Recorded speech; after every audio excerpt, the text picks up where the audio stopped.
reassembled the front and back to the sides of our lining and our fashion fabric, and you can see with we have them sewn together, and I've gone and pressed the seam allowances to the inside and top stitched to make it extra sturdy on both the fabric and the lining.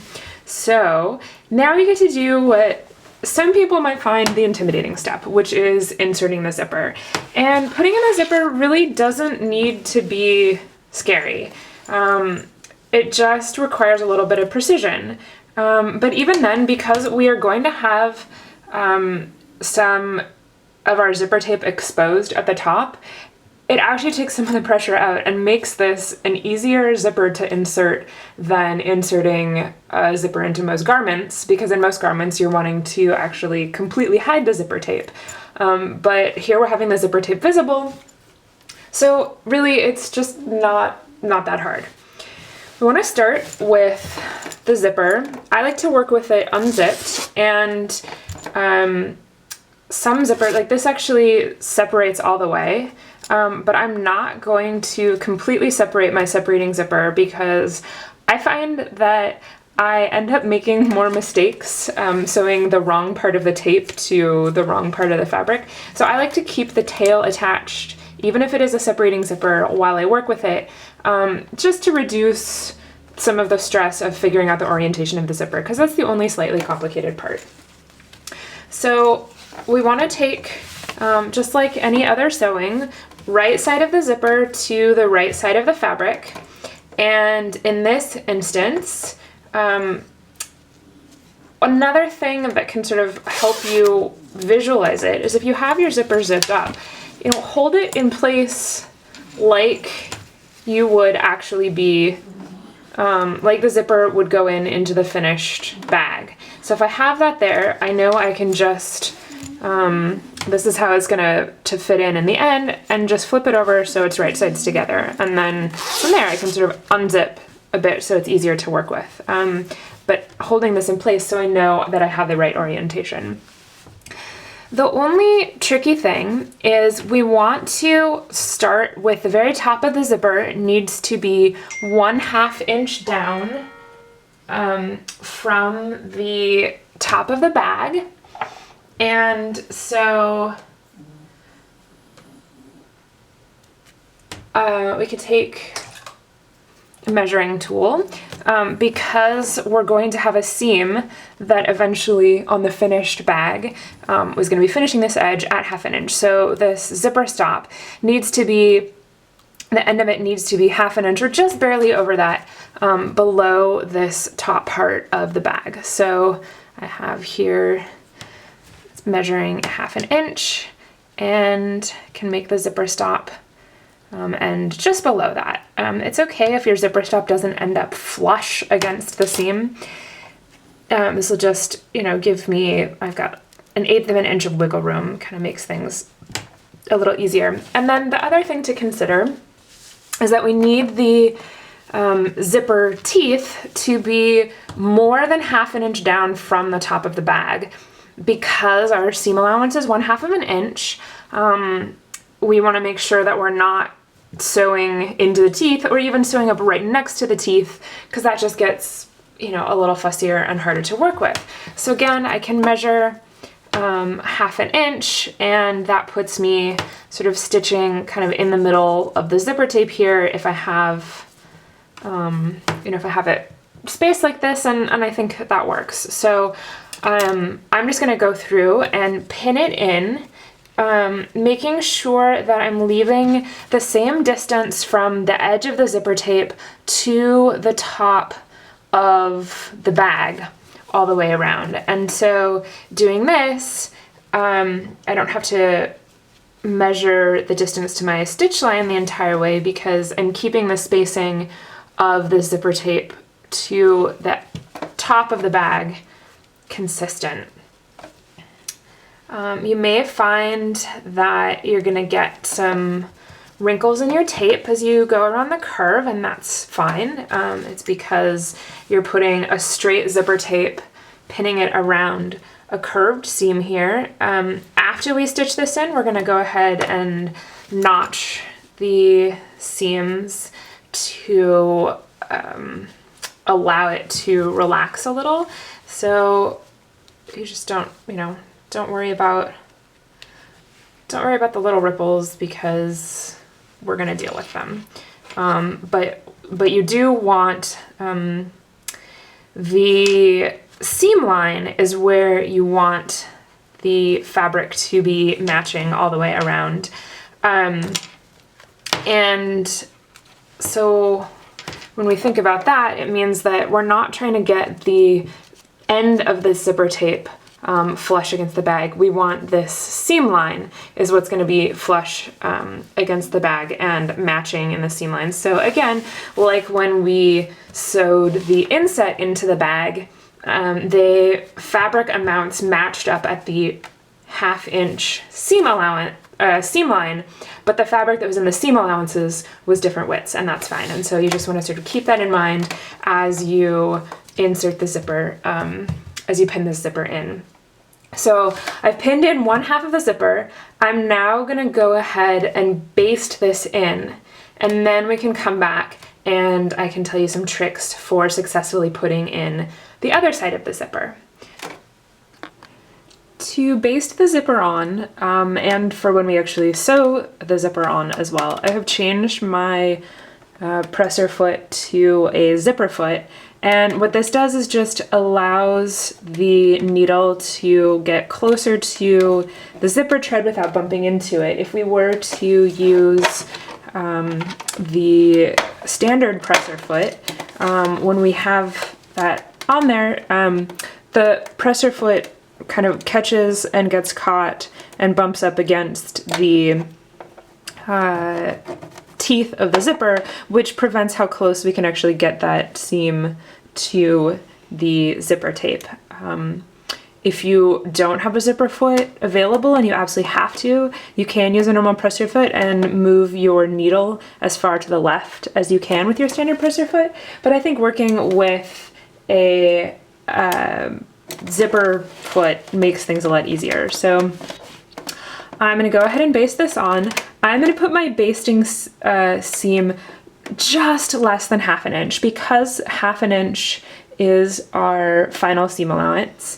I'm making the basting seam allowance just slightly less than that because it means that I probably won't have to rip it out because any of it is visible on the right side of the fabric after we have stitched this seam.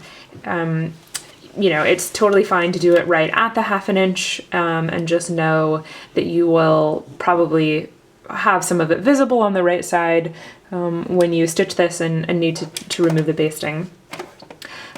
So again, I'm careful that I haven't moved around the zipper stop at all when pinning things in and preparing this, that it's still where I want it to be. And I'm just gonna start stitching. I have my stitch length on as long as it will go. And I'm just gonna slowly and carefully run this, like starting and stopping with my needle down. You know, depending on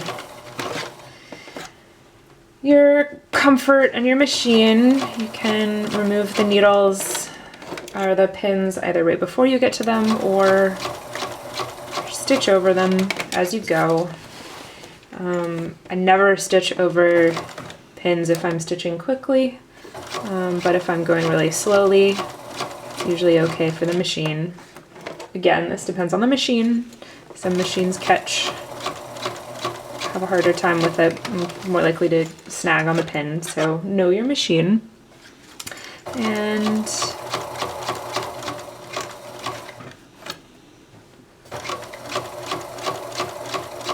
I am going ahead and continuing to baste the zipper all the way up into this 1/2 inch part of the seam where this that will eventually be stitched, just because it's easier to run it off the end. But when we're stitching the zipper on, I am going to start and stop the seam short. So just know that. Now that we have one side of the zipper basted in, it's time to baste in the other side, pin and then baste the other side of the zipper. There are a couple things that we can do to make sure that the zipper matches up perfectly. Because this part of the fabric is on a curve, it is possible and not, actually pretty easy to end up, when you sew in a zipper, if you were to sew it in at different times, either stretch the fabric below a little bit more or less, even though we have the stay stitching in, or, ease around the curve slightly differently. So one place that we want to make sure matches up is at the very end here. So what I'm going to do is zip this zipper up. You can see that I extended the basting into this last 1/2 inch where this will be a seam allowance that will get sewn under. So I do that just because it's easy to keep stitching, but we don't want our stitch line to actually extend into that part. So that's one thing to remember. Your baste line and your stitch line might end up being slightly different. So I want to measure 1/2 inch down from the end of the seam here and put a pin on this other side of the zipper tape. So I'm measuring on this left side where this is already basted in. I'm going to put a pin on this right side so that when I unzip this zipper, I now know where this needs to align on the other side to show that I'm not stretching this part out.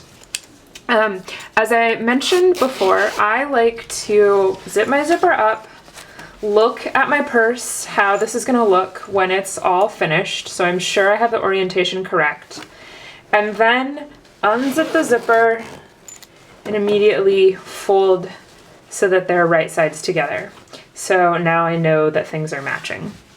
And like before, on the other side, I want this zipper stop to be just over 1/2 inch down. So I can measure that is just over 1/2 inch down. And I can keep the same distance, which is like 1/8 of an inch, from the edge of the zipper tape to the edge of the fabric as on the other side. For me, this ends up being like 1/8 of an inch. You may find that that distance is a little bit different depending on how much zipper tape you want showing at the very end. So you can see this is how much zipper tape is going to be visible on the finished purse. It will also differ depending on your zipper. Some zipper tapes are wider than others. So that's not something you need to worry about if your distance doesn't look exactly the same as mine. The point that really matters is this 1/2 inch down, so that you are not trying to zip this zipper stop into a seam. Now that I have this orientation, I'm gonna follow it all the way to this other end, and as I put this pin in here, remember this pin is to show exactly where I want this to line up for 1/2 inch down from the top of the fabric. So I'm getting that close to the edge.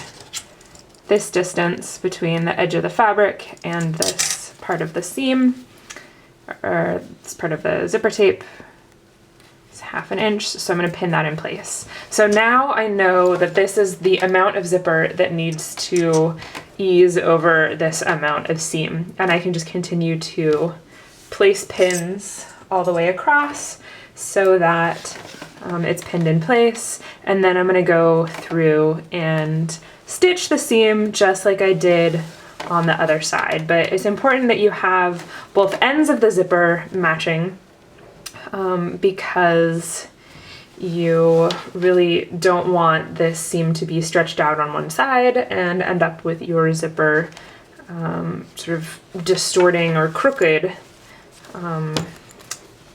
from when it's all stitched in place. You can pin closer together, more pins if that's more comfortable for you. Just trying to get this in so that we can go ahead and stitch. I do want to point out sort of what this looks like on this end, so you can see if I kind of look at this as if this was stitched in, everything's meeting up nicely on this end of the seam, and I can see my zippers pointing the right way. If I have the fabric facing down, you end up with this kind of funky twist in the zipper, and this is totally what it should look like. Or even here, if you let it flip all the way down just while you're stitching the seam, it kind of looks like the zippers go in funky places and is in wrong. And I can never, personally, I can never trust that I have my zipper in the right way if I don't start and align it like I showed you, just because it looks so funny once you have it pinned in. Once it's all stitched, it's gonna look great. But just to show that it may look like something weird is going on because your zipper's all weird and twisted on this end, but as long as you start by, start with the zipper sort of pretending that it's in there how it should look, and then you use that to inform what direction you pin it in, you should be safe. So I'm gonna go ahead and baste this side of the zipper in as well.